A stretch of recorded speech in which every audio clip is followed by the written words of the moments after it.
My family had finished dinner when I arrived at my parents' 30th anniversary. Mom handed me a $1,000 bill. My sister said, "You're our ATM." Everyone laughed, but I ripped up the bill and walked out. 3 months later, the bank called me. The sheer audacity. My own mother, with a smirk I'll never forget, slid a $1,000 dinner bill across the table to me, a dinner I'd barely attended, expecting me to pay. But what happened next wasn't about the money, it was about a lifetime of being treated like a bank account, and I was about to shut it down. My name is Cassandra, and I'm 34. I'm a freelance graphic designer here in Seattle, and I'm usually pretty good about being on time. But that rainy evening, everything went wrong. I was desperately, ridiculously late for my parents' 30th anniversary dinner. By the time I finally burst through the restaurant door, breathless and totally apologetic, my family was already finishing dessert. Laughing, without me. I forced a smile, clutching the gift bag with the matching Apple Watches I had splurged on. I had no idea what was coming next. From the outside, my family always looked picture perfect. My dad, Jack, he's 58, a bank manager at Seattle First National. Always dressed impeccably, in suits that probably cost more than my monthly rent. My mom, Eleanor, 56, an accountant for a big corporate firm downtown. Meticulous with numbers, and with appearances. And then there's my older sister, Stephanie, 38. She walked the golden path our parents laid out, prestigious law school, partnership at a downtown firm by 35. Perfect marriage to a surgeon, 2 photogenic children who, of course, attended private school. And then there was me. Cassandra, the family wild card. I chose art school, not business or law. I became a freelance graphic designer instead of climbing some corporate ladder. My income fluctuated, sometimes feast, sometimes famine. But, honestly, I was building a reputation in my industry and managed to support myself comfortably in my small but charming apartment in Capitol Hill. The dynamics in our family always revolved around achievement, around comparison. Growing up, dinner conversations were basically a Stephanie highlight reel, her straight A's, her debate team victories, her scholarship offers. Meanwhile, my B+ in math would get a disappointed sigh and the inevitable, crushing question, why can't you be more like your sister? My creative achievements, like winning the school art competition or getting my designs featured in local exhibitions, they were just treated as cute hobbies, never legitimate accomplishments. Art is wonderful, darling, my mom would say, patting my hand. But you need something stable to fall back on. Everything changed 3 years ago. I hit an unexpected stroke of luck. I had bought a lottery ticket on a whim while getting coffee, something I almost never did. To my absolute shock, I won $200,000. Not enough to retire, obviously, but enough to clear my student loans, put a solid emergency fund in my savings, and invest in better equipment for my design business. I had always planned to keep my windfall private. But during a family dinner, shortly after collecting my winnings, I made a huge mistake. My parents asked why I seemed less stressed, and I mentioned it. The dynamic shifted instantly. Suddenly, I wasn't the family disappointment anymore. I was a potential resource. It started small. My father needed a new car after his broke down. Just a small loan, he said. I'll pay you back when my year-end bonus comes. $7,000 later, the bonus came and went. No mention of repayment. When I gently brought it up, he looked genuinely wounded. We paid for your college, Cassandra. Family helps family. Then came my sister's request.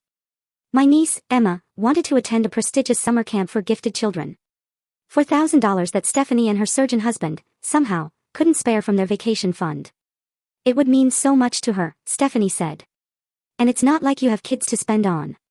My mother needed a kitchen renovation. My brother-in-law needed investors for a business venture. My nephew needed a new computer for school. With each request, the amount grew larger, and the pretense of repayment vanished entirely. Any hesitation on my part was met with guilt trips about family loyalty, or reminders of how I had just gotten lucky, while they had worked hard for what they had. The most painful part wasn't the money itself.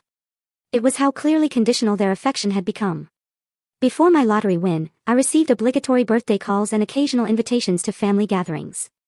After, I was suddenly included in weekly dinners, added to group texts, and invited on family vacations that I was subtly expected to subsidize.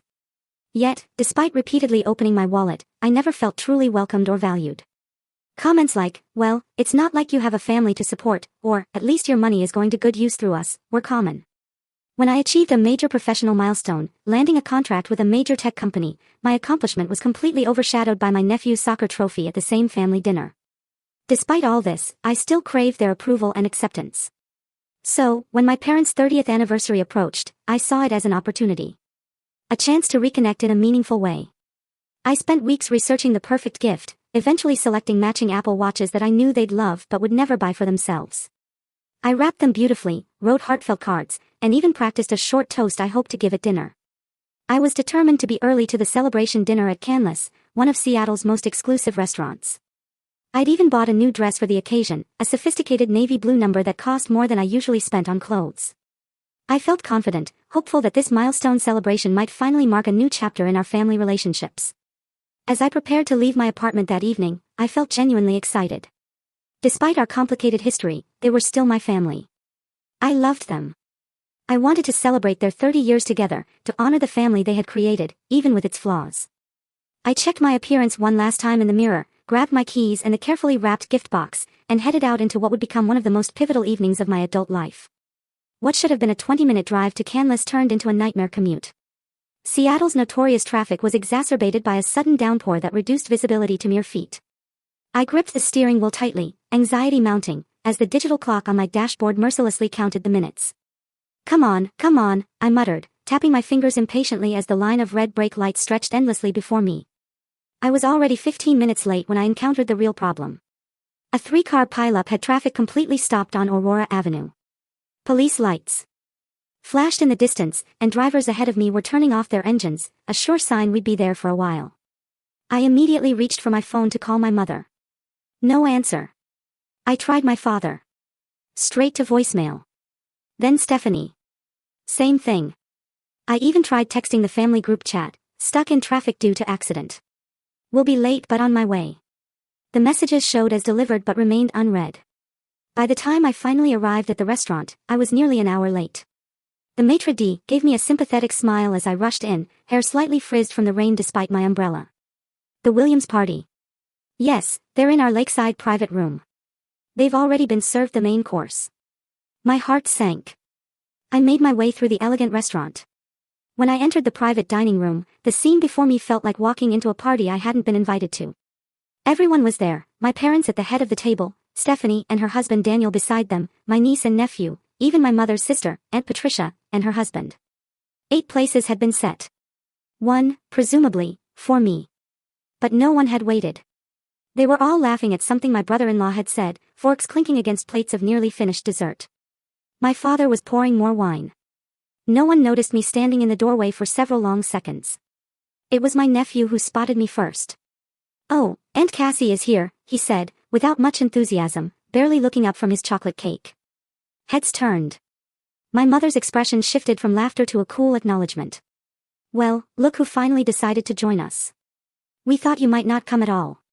No, glad you made it, or, we were worried about you. Just a subtle accusation in her tone that cut deeper than any outright criticism. There was an accident on Aurora, I explained, still standing awkwardly with my gift bag. I tried calling everyone. We were enjoying ourselves, my sister said with a shrug. Phones away during family dinner. Remember Dad's rule. A rule that apparently applied only when convenient. I had seen Stephanie checking work emails during countless family meals before. My father waved a hand at the empty chair. Sit down.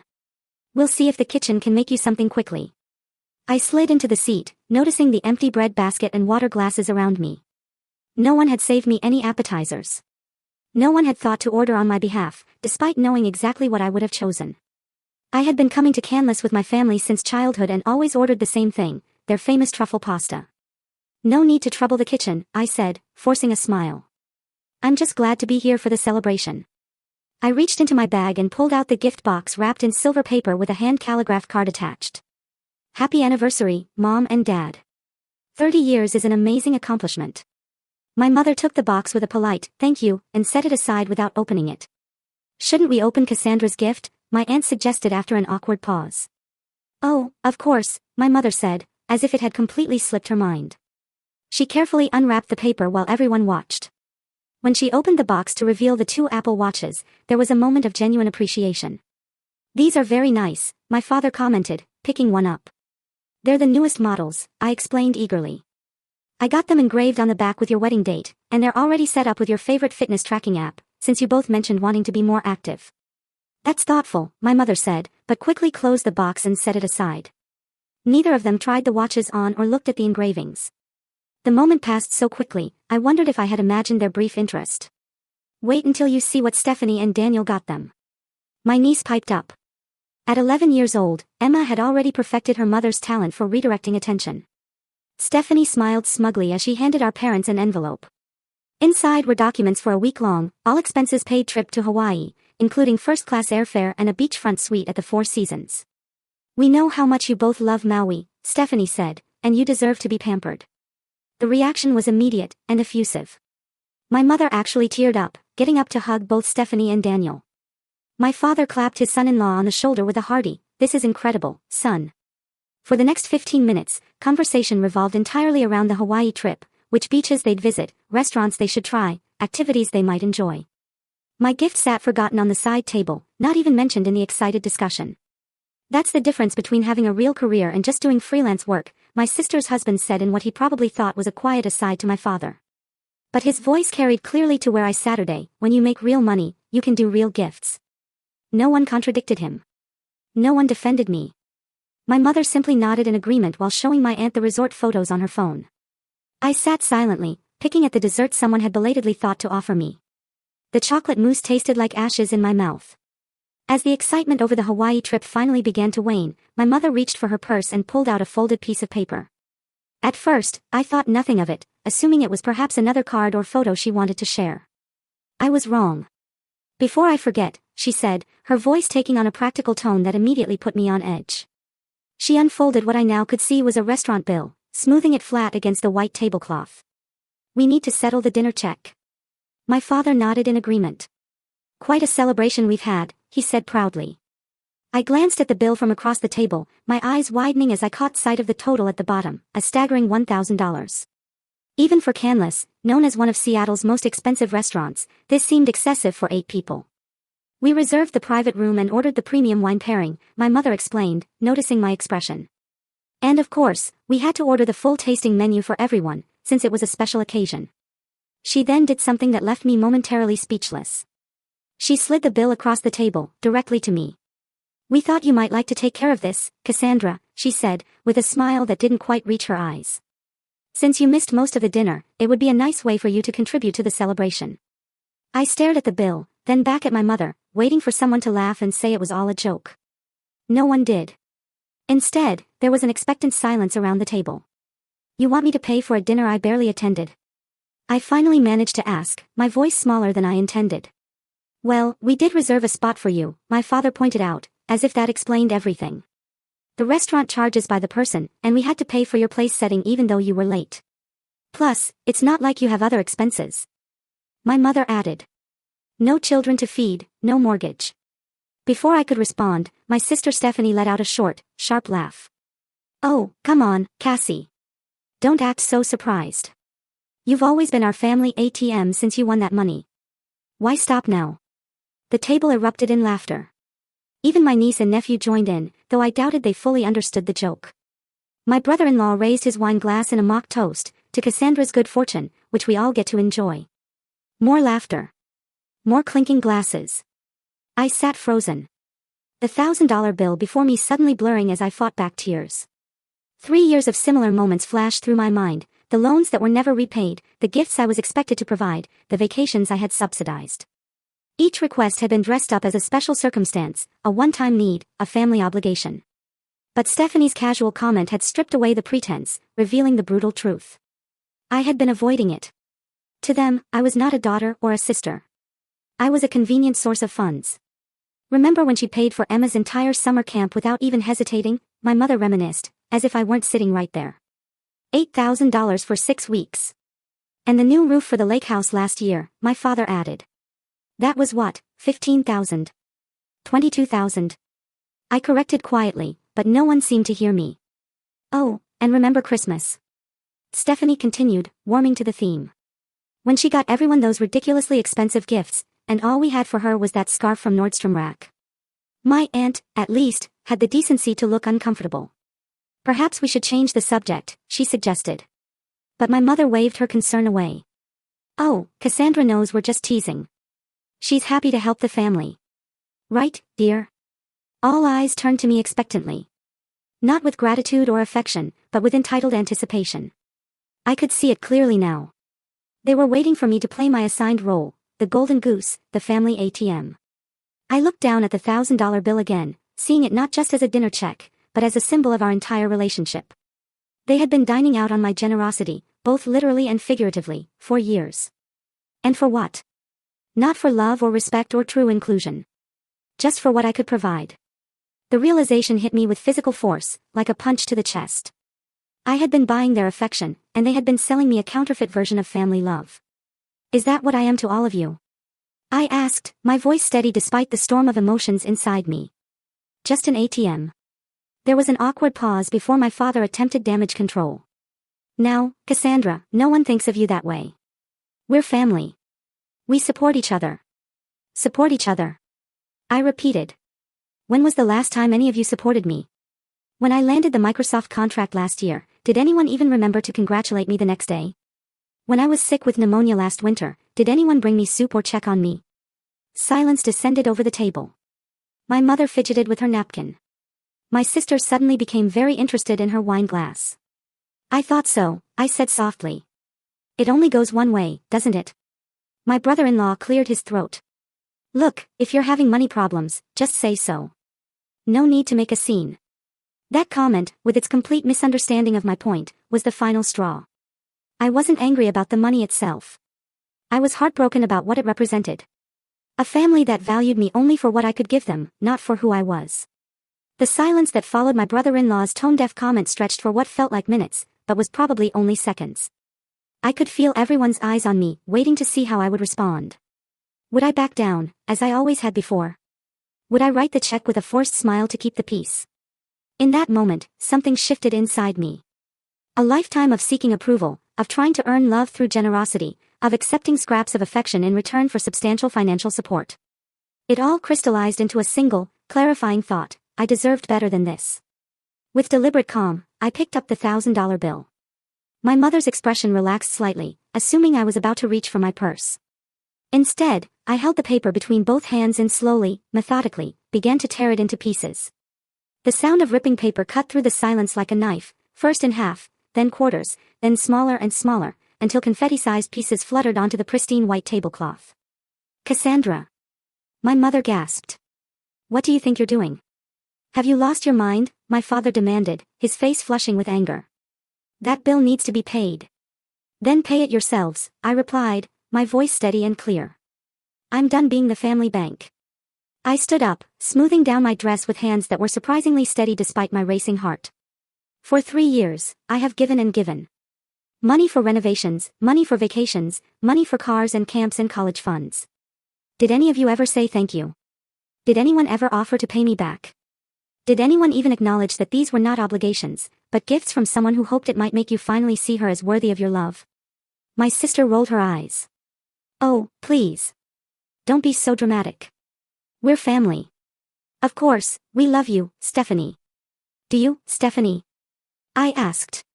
When was the last time you called me just to talk, not to ask for something? When was the last time any of you showed interest in my life, my work, my achievements?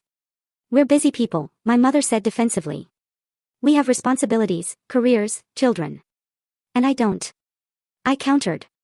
My time, my work, my life is less valuable because I chose a different path. I have supported this family financially for years. I helped pay for Emma's braces when your insurance wouldn't cover the full amount. I covered the deposit when Dad's car broke down. I bought you that diamond bracelet for your birthday last year, Mom. The one you're wearing right now. Not because I had to, but because I wanted to make you happy. My mother's hand instinctively went to the tennis bracelet on her wrist. A $14,000 gift I had saved for months to buy her. If we are truly family, if we truly support each other, then why am I the only one giving? Why is my worth to this family measured only by what I can provide financially? My nephew looked confused. But Aunt Cassie, you have all that lottery money. You're rich. I was never rich, Charlie, I said gently. $200,000 is a lot, but it's not unlimited wealth. And most of what I had left went to all of you. My father's expression shifted from anger to calculation. If you're having money problems, you should have said something. We could have been more considerate. That response told me everything I needed to know. Not, we value you regardless of money, but we would have asked for less if we knew the well was running dry. This is not about whether I can afford it, I said, picking up my purse. This is about respect. About being valued for who I am, not what I can give. And clearly, that is not happening here. My sister scoffed. You're being ridiculously sensitive. It was just a joke about the ATM thing. Was it, Stephanie? I asked. Because from where I'm standing, it feels like the most honest anyone has been with me in years. I reached into my purse and pulled out my wallet. I extracted $300 in cash, more than covering what would have been my portion of the meal had I actually been present to eat it, and placed it on the table. This covers my share. The rest is on all of you. Consider it the first boundary of many I will be setting from now on. My mother's face crumpled in what looked like genuine distress. Cassandra, please. It's our anniversary. Don't ruin this special night. For a moment, I felt the familiar pull of guilt, the ingrained need to please, to make peace, to put everyone else's feelings above my own. But then I remembered how they had started dinner without me. How they had dismissed my gift. How they had laughed at my expense.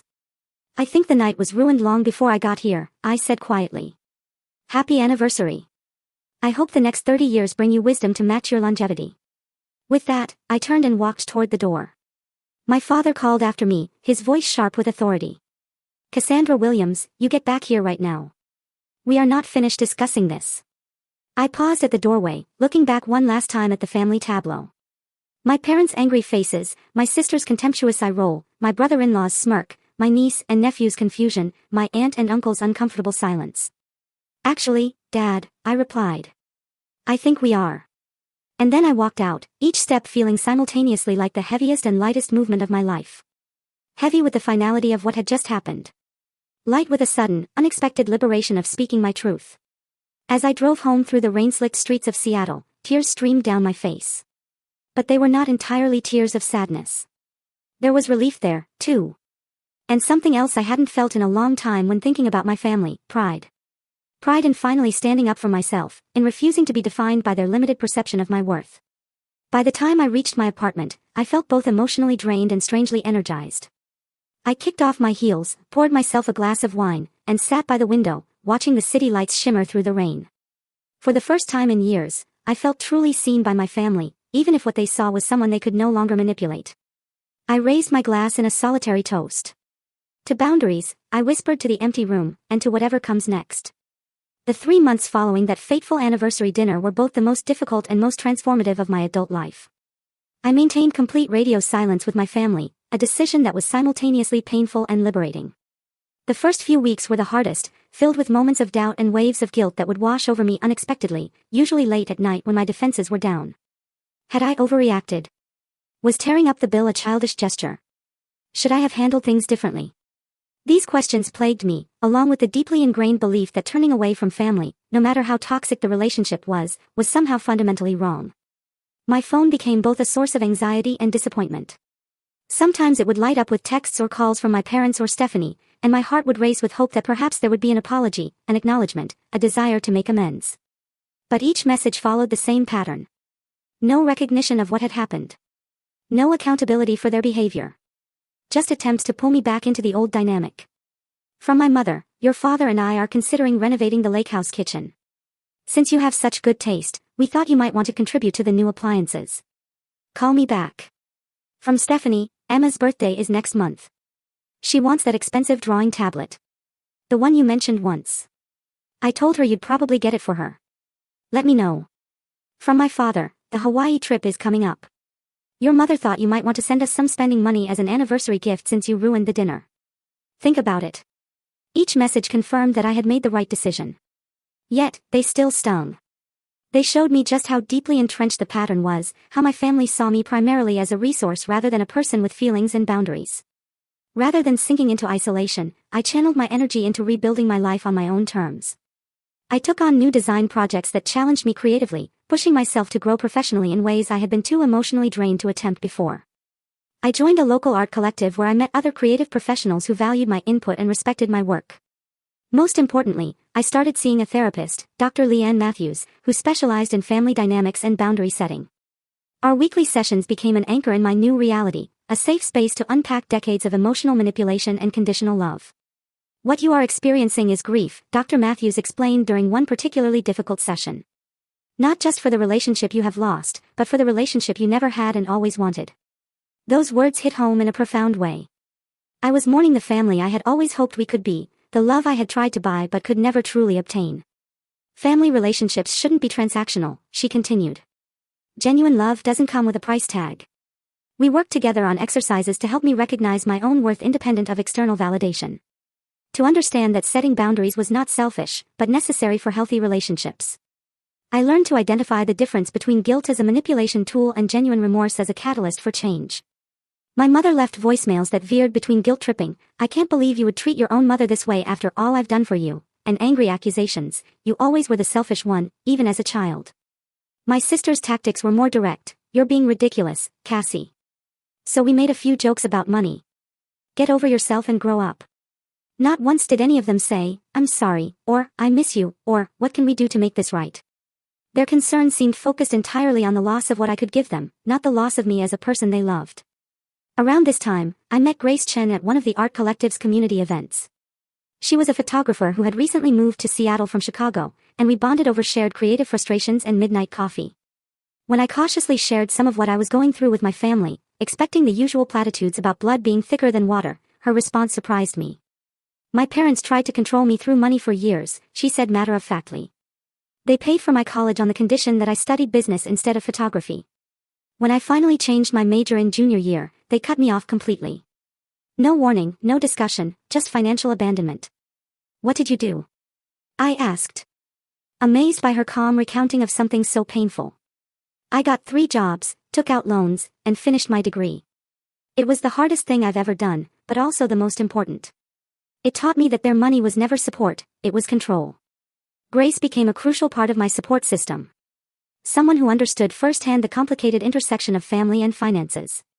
Unlike well-meaning friends who would insist, "But they're your family," as if that excused all behavior, Grace recognized the difference between healthy family bonds and emotional manipulation. "The question isn't whether you should forgive them," she told me during one of our long conversations. "The question is, what would that forgiveness look like? Does it mean going back to the way things were, or creating something new with clear boundaries?" Her perspective helped me see my situation with greater clarity.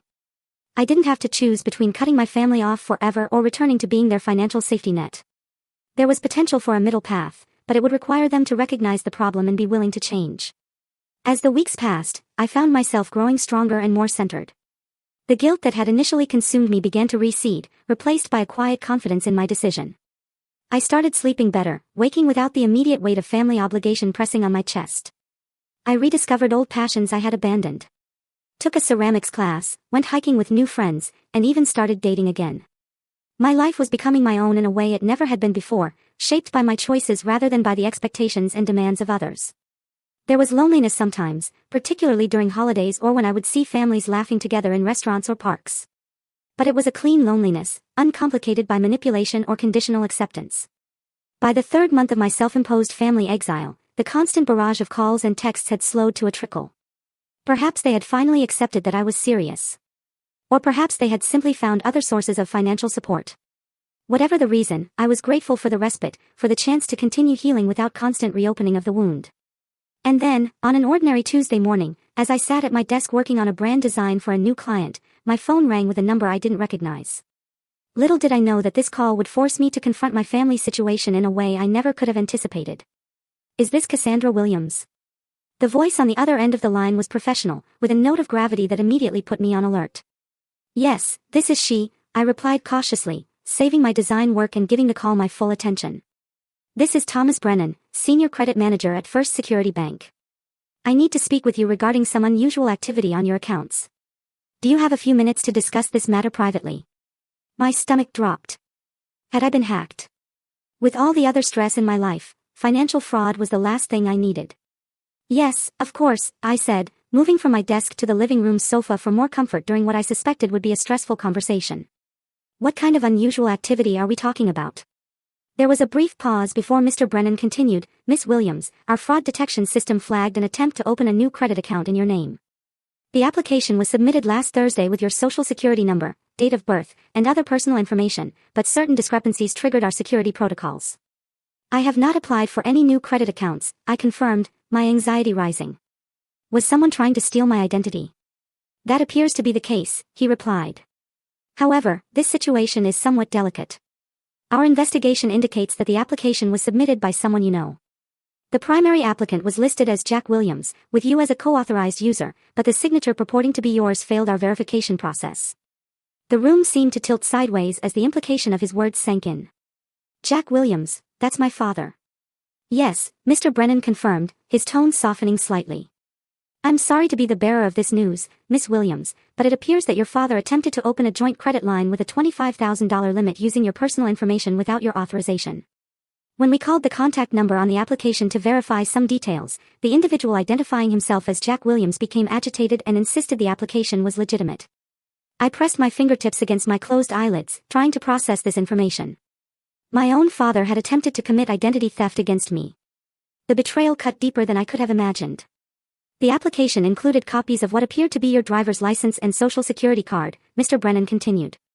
May I ask if you have provided these documents to your father recently, or if he would have access to them? I thought back to the last time I had visited my parents' home, months before the anniversary dinner. I had needed to complete some insurance paperwork and had brought my document folder with me, leaving it briefly unattended in the study while I helped my mother with something in the kitchen. Had my father taken that opportunity to make copies? The thought made me physically ill. No, I said firmly. I did not provide those documents or authorize him to use my information in any way. Mr. Brennan's voice took on a more formal tone. Miss Williams, I need to inform you that what your father attempted constitutes identity theft, which is a criminal offense. As the potential victim, you have several options. We have already flagged this as fraudulent in our system and denied the application. But you may wish to file a police report, particularly to protect yourself from any further attempts. Has he done this before? I asked, suddenly wondering if this was the first attempt or merely the first time he had been caught. There was a telling pause. I cannot discuss specific details of other applications due to privacy regulations, Mr. Brennan said carefully. However, I can tell you that our system shows previous credit inquiries in your name from several different financial institutions over the past 2 months. The implications were clear.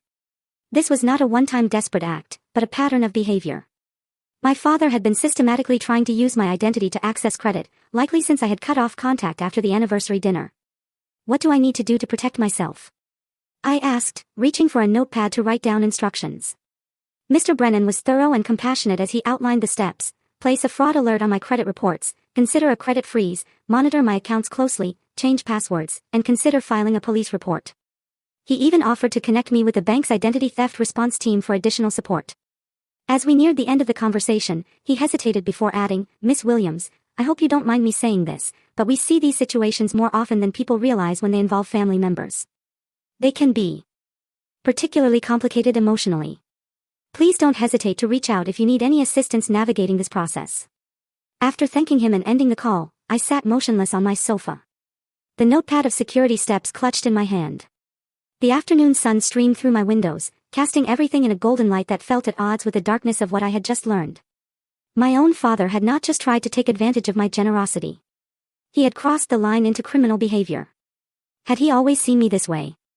As a resource to be exploited? Was there ever genuine love there? Or had it always been conditional? I thought about the potential consequences of filing a police report. My father could face criminal charges. It could tear what remained of my family apart. Yet, not filing a report left me vulnerable to future attempts and sent the message that his behavior was somehow acceptable. The hardest part was acknowledging that this was not a momentary lapse in judgment on my father's part. The multiple credit inquiries Mr. Brennan had alluded to suggested a calculated, ongoing effort. This realization transformed my pain into something sharper, more defined. This was not just about money anymore. It was about a fundamental breach of trust from someone who should have protected me. I picked up my phone again, not to call the police, but to call Dr. Matthews. I needed guidance before making such a significant decision. As the phone rang, I looked at the collection of family photos I still had displayed on my bookshelf. Holidays, graduations, vacations, moments that I had treasured as evidence of family bonds that now seemed as fraudulent as my father's credit application. Whatever decision I made next would irrevocably change those relationships. There would be no going back to pretending everything was normal. No sweeping this under the rug with an awkward apology at Thanksgiving dinner. The thought was both terrifying and strangely freeing. My therapist answered on the third ring. Dr. Matthews speaking. It's Cassandra, I said, my voice steadier than I expected.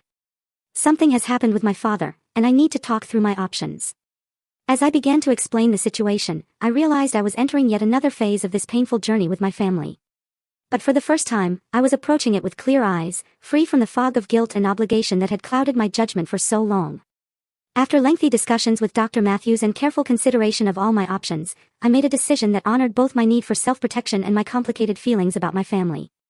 I would not file criminal charges against my father, but I would take every other possible measure to protect myself and establish unbreakable boundaries.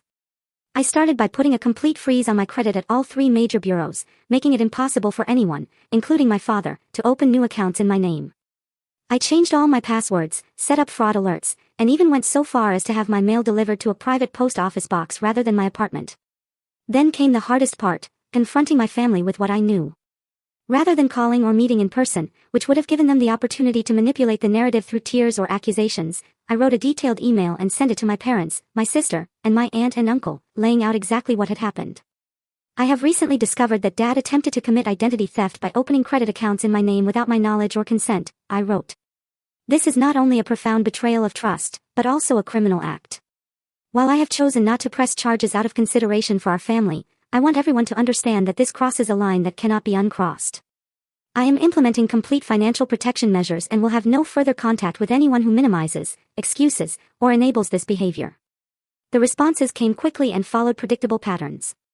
My father sent no reply at all. My sister responded with defensive anger, accusing me of exaggerating and attempting to destroy the family over a simple misunderstanding. My aunt expressed shock and sympathy, but urged reconciliation for the sake of family harmony. My mother's response, however, was unexpected. 3 days after my email, she called. I nearly didn't answer, but something told me to take the call. Cassandra. Her voice sounded smaller than I remembered, lacking its usual authoritative tone. Can we meet? Just you and me, please. Against my better judgment and Dr. Matthews' cautious advice, I agreed to meet her at a coffee shop near my apartment, a public place where I could leave easily if things went south. I arrived early, choosing a table with a clear path to the exit, and ordered a latte that I was too nervous to drink. When my mother walked in, I was struck by how much she had aged in just 3 months. Her typically immaculate appearance seemed slightly disheveled, her posture less confident. She spotted me and made her way over, hesitating before sitting down opposite me. Thank you for meeting me, she began, folding and unfolding a napkin nervously. I know you have every reason to refuse. I waited silently, determined not to make this easier for her. What your father did was wrong, she said, finally meeting my eyes directly. I want you to know that I had no idea he was doing this. I would never have condoned it. But you condoned treating me like a bank account for years, I replied evenly. You participated in it, encouraged it, laughed about it at the anniversary dinner. She flinched at the reminder, but did not deny it. Yes, she admitted softly. I did. We all did. And I am sorry, Cassandra. Truly sorry. The apology I had waited years to hear almost didn't register at first. I had become so accustomed to excuses and deflections that sincerity caught me off guard. Your father has a problem, she continued. He has been gambling for years, something I tried to ignore because it was easier than confronting it. The nice lifestyle, the renovations, the vacations, all of it has been built on sand. We are deeply in debt. Have been for years, and it has only gotten worse since you stopped helping. Helping? I repeated. Is that what you call it when you treat your daughter like an ATM? She winced. You're right to be angry. We took advantage of your generosity and love. When you won that money, we saw it as a solution to our problems rather than what it actually was, your opportunity for financial security. As my mother continued to talk, a fuller picture emerged. My father's gambling had spiraled out of control. They had remortgaged the house twice. Credit cards were maxed out. The successful image they had maintained, the one I had always felt pressured to live up to, was a complete facade. Why are you telling me this now? I asked. Are you hoping I'll bail you out again? She shook her head. Firmly. I'm telling you because you deserve the truth. And because I want to apologize for how we have treated you, not just recently, but for years. We measured your worth by the wrong metrics, Cassandra. We failed to see and appreciate the amazing woman you have become. Tears formed in her eyes. But unlike the performative emotion I had seen so often in the past, these seemed genuine. I don't expect forgiveness. I just want you to know that I am getting help. I have joined a support group for families affected by gambling addiction, and I'm learning a lot about codependency and enabling. I'm trying to convince your father to get help too, but he's not ready yet. And Stephanie? I asked. Does she know about all this? I tried to talk to her. My mother sighed. She doesn't want to hear it. She has built her life around the same illusions we created. Acknowledging the truth would mean facing some uncomfortable realities about herself and her choices. We talked for nearly 2 hours that afternoon, not just about the recent events, but about patterns that had been established throughout my childhood, the constant comparisons, the conditional approval, the emphasis on appearance over substance. For the first time, my mother listened more than she spoke. And when she did speak, it was without the defensive justifications I had come to expect. Before we parted, I made my position clear. I am willing to have a relationship with you, Mom, but it will be different from before. I will not provide financial support of any kind. That boundary is non-negotiable, and I need time and space to see if the changes you are describing are real and lasting. She nodded, accepting these terms without argument. I understand. And your father, I added, I cannot have any contact with him right now. What he did was not just hurtful, it was criminal. He violated my trust in a fundamental way. Maybe someday, if he gets help and makes amends, that might change, but not now. The months that followed were a gradual process of rebuilding on new foundations. I maintained my boundaries firmly, but allowed my mother limited contact through weekly phone calls. I helped her find resources for financial counseling and support groups, but made it clear that I would not be contributing to their financial recovery. That was a journey they needed to make on their own. My sister eventually reached out after our mother's intervention, though her version of an apology left much to be desired. I still think you overreacted, she said. But maybe we were a bit thoughtless about the money stuff. It was a start, if a small one. A year after the anniversary dinner that had changed everything, I found myself in a different place, both literally and figuratively. I had moved to a new apartment in a different neighborhood, expanded my design business to include more fulfilling creative projects, and built a circle of friends who valued me for who I was, not what I could provide. My relationship with my family remained complicated. My father eventually entered treatment for his gambling addiction, and while I maintained my distance, I did not stand in the way of his recovery. My mother and I established a more honest relationship, though the closeness we had once shared remained elusive. Stephanie and I settled into a cordial but distant dynamic, connecting mainly through occasional texts and obligatory holiday wishes. The most profound change, however, was within myself. I had learned to value my own worth independent of others' validation.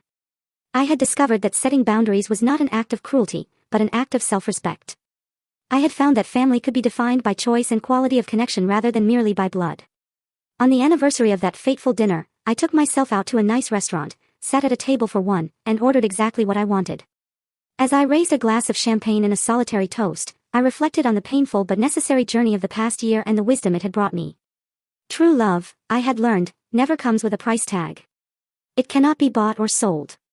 It exists in the respect we show for each other's autonomy, in the support we offer without expectation of return, in the joy we take in each other's authentic self-expression. Money may buy influence, compliance, or the appearance of affection, but it cannot purchase genuine love or respect. I had also discovered that sometimes the healthiest love we can offer both to ourselves and others is the courage to say no to harmful patterns. Setting boundaries is not about punishment, but about creating space for healthier relationships to potentially grow. And perhaps most importantly, I had learned that my value was inherent, not earned through achievement or financial provision or conformity to others' expectations. I was enough, just as I was. As I finished my meal and prepared to head home, I thought about how I would end this chapter of my story, not with bitterness over what had been lost, but with gratitude for what had been gained, self-knowledge, authentic connections, and the freedom to write the next chapters on my own terms. If you have ever struggled with family expectations or felt valued only for what you could provide rather than who you are, I hope my story helps you recognize that you deserve more. Setting boundaries is not selfish. It is necessary for healthy relationships. Have you ever had to establish difficult boundaries with loved ones? Share your experience in the comments below. And if this story resonated with you, please hit the like button, subscribe to hear more stories of personal growth through challenging circumstances, and share with someone who might need to hear that their worth is not determined by what they give, but by who they are. Thank you for listening to my journey. And remember, sometimes the greatest act of love is learning to love yourself first.